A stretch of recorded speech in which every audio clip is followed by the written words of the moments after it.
Key differences between manufacturing and service firms.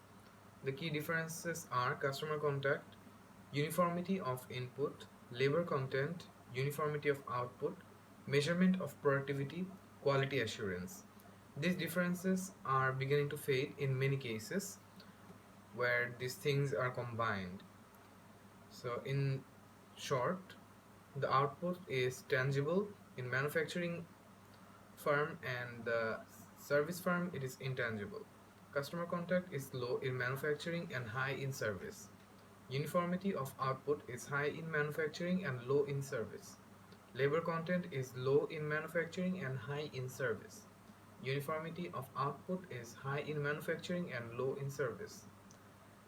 Measurement of productivity is easy in manufacturing and difficult in service.